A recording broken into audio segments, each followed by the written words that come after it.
दो hydrogen atoms each having only one S orbital. तो ये दो 1s ऑर्बिटल, यहाँ पर एनर्जी बढ़ रहा है, दो सेम एनर्जी लेवल में ही रहेगा क्योंकि दोनों ही 1s ऑर्बिटल ही है। तो ये है एक हाइड्रोजन एटम का 1s ऑर्बिटल और दूसरा है और एक हाइड्रोजन एटम का 1s ऑर्बिटल। तो 1s1 एक ही इलेक्ट्रॉन रहता है हाइड्रोजन एटम में, तो यहाँ पर भी एक इलेक्ट्रॉन होगा और यहाँ पर भी एक इलेक्ट्रॉन होगा। तो मैंने क्या कहा कि दो एटॉमिक ऑर्बिटल जुड़ेगा तो एक होगा बॉन्डिंग मॉलिक्यूलर ऑर्बिटल जो एनर्जेटिकली लेस होगा। तो नीचे एक मॉलिक्यूलर ऑर्बिटल आ रहा है जिसका एनर्जी दोनों एटॉमिक ऑर्बिटल से कम होगा और एक होगा जो एनर्जेटिकली हायर पोजीशन में होगा एटॉमिक ऑर्बिटल से। इसको हम कहेंगे बॉन्डिंग मॉलिक्यूलर ऑर्बिटल और इसको हम कहेंगे anti bonding molecular orbital. Since it is bonding molecular orbital of 1s, so it is called sigma 1s, and this is anti bonding molecular orbital of 1s, that is sigma star 1s।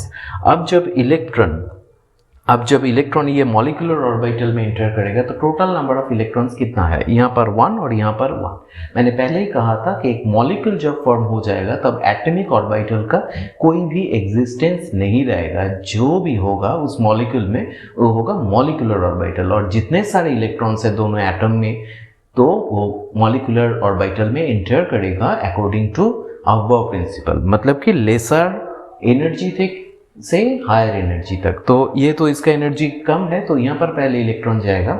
एक orbital में maximum कितना electron रह सकते हैं, 2 electron रह सकता है, and according to Hund's rule they will be in opposite spin. तो यहाँ पर 1 + 1 total number of electrons present is 2, तो यहाँ पर 2 इलेक्ट्रॉन रह सकता है तो यहाँ पर ही 2 इलेक्ट्रॉन जाएगा और जो एंटी बॉन्डिंग मॉलिक्यूलर ऑर्बिटल है वो खाली रहेगा। तो इसको हम जोड़ेंगे इस दोनों को, तब जाकर बना the molecular orbital diagram of H2 molecule. So this is MO diagram, molecular orbital diagram of H2 molecule. Okay, now यहाँ पर से हम क्या देख सकते हैं कि यहाँ पर बॉन्डिंग मॉलिक्यूलर ऑर्बिटल में है 2 इलेक्ट्रॉन और एंटी बॉन्डिंग मॉलिक्यूलर ऑर्बिटल पूरा खाली है। Now bond order is a function of bond energy. Bond जिसका बॉन्ड ऑर्डर ज़्यादा होगा उसका बॉन्ड एनर्जी भी ज़्यादा होगा। बॉन्ड एनर्जी ज़्यादा मतलब कि वो बॉन्ड ज़्यादा स्टेबल है, उस बॉन्ड को तोड़ने के लिए ज़्यादा एनर्जी देना पड़ेगा। तो बॉन्ड ऑर्डर हम कैसे कैलकुलेट करेंगे, बॉन्ड ऑर्डर का एक फॉर्मूला है, bond order equals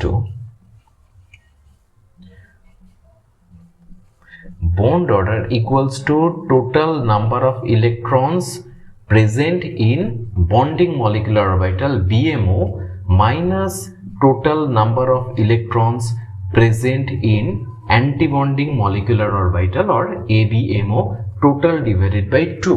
Okay, now here the total number of electrons present in bonding molecular orbital is 2 and in anti-bonding molecular it is 0. So the bond order of H2 molecule is 2 minus 0 by 2, that means 1. Okay, so bond order of H2 molecule is 1. Now if you ionize H2 molecule, if you remove one electron from H2 molecule, that electron will be removed from this sigma 1s molecular orbital। तो अगर यहाँ से एक electron removed होगा तो now in H2 plus ion bond order क्या हो जाएगा, bond order equals to number of electrons present in BMO। तो एक इलेक्ट्रॉन अगर यहाँ से निकलता है तो यहाँ पर इलेक्ट्रॉन हो जाएगा 1 और एंटी बॉन्डिंग में तो है 1 and 0, so 1 minus 0 by 2 equals to 0.5.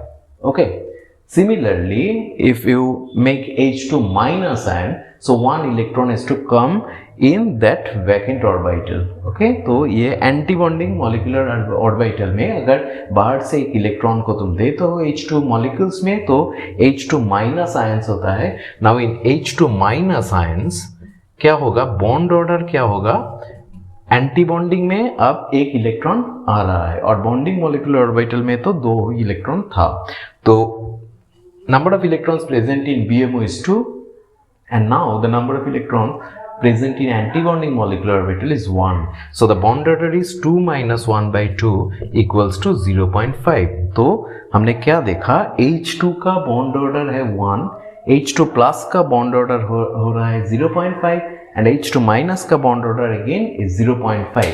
मैंने पहले ही कहा था कि bond order is a function of bond energy. जिस बॉन्ड का बॉन्ड ऑर्डर और जिस मॉलिक्यूल का बॉन्ड ऑर्डर ज़्यादा होता है वो मॉलिक्यूल का बॉन्ड एनर्जी भी ज़्यादा होता है, तो बॉन्ड तोड़ने के लिए ज़्यादा एनर्जी देना पड़ता है, तो मॉलिक्यूल ज़्यादा स्टेबल होता है। तो हमने देखा कि H2 का बॉन्ड ऑर्डर ज़्यादा है, H2 plus and H2 minus है, so we can say H2 is more stable, equally more stable than H2 plus ion and H2 minus ion, and these two ions are equally unstable than H2 molecules. हमारे पास एक question है, why B2 molecule does not exist? B2 molecule क्यों exist नहीं करता? इसका answer हम देंगे molecular orbital theory से। B2 का बेरिलियम 2 B2 मॉलिक्यूल का मॉलिक्यूलर ऑर्बिटल डायग्राम बनाकर। ना बेरिलियम के इलेक्ट्रॉनिक कॉन्फ़िगरेशन क्या है?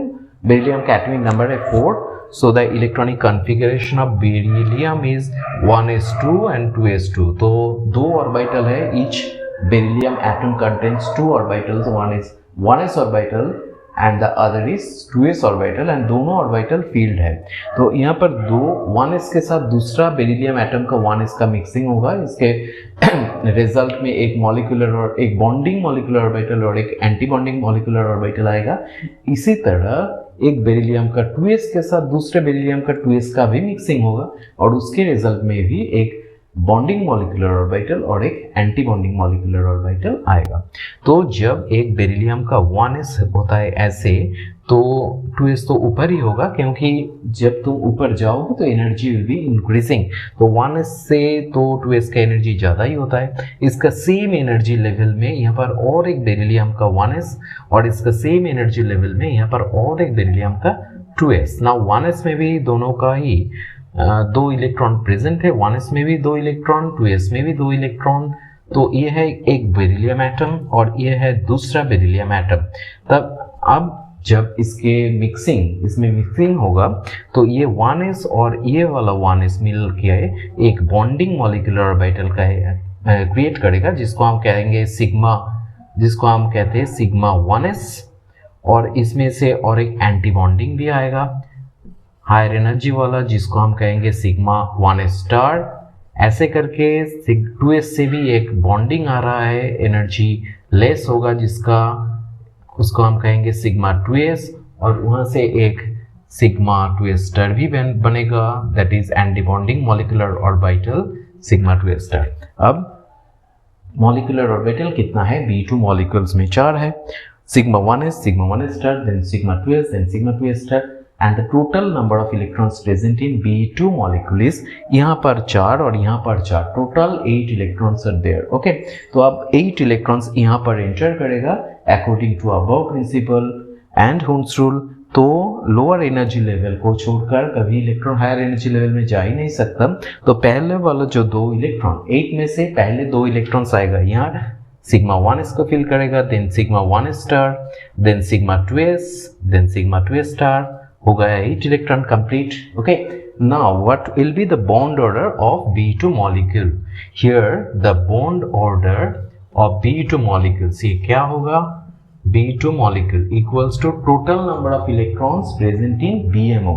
तो बॉन्डिंग मॉलिक्यूलर ऑर्बिटल ये है sigma 1s and sigma 2s। Total number of electrons यहाँ पर 2 और यहाँ पर 2। Total number of electrons present in BMO is 4 minus total number of electrons present in anti bonding molecular orbital, यहाँ पर 2 और यहाँ पर 2 4। So the total number of electrons present in antibonding molecular orbital is also 4 minus 4 by 2, तो ये तो 0 होगा। तो अगर बॉन्ड ऑर्डर ही 0 होता है, बॉन्ड ऑर्डर मैंने कहा bond order is a function of bond energy, तो अगर बॉन्ड ऑर्डर 0 होता है that means bond energy is also 0। तो bond energy 0 that means the bond doesn't exist, इसलिए B2 मॉलिक्यूल एग्जिस्ट नहीं करता।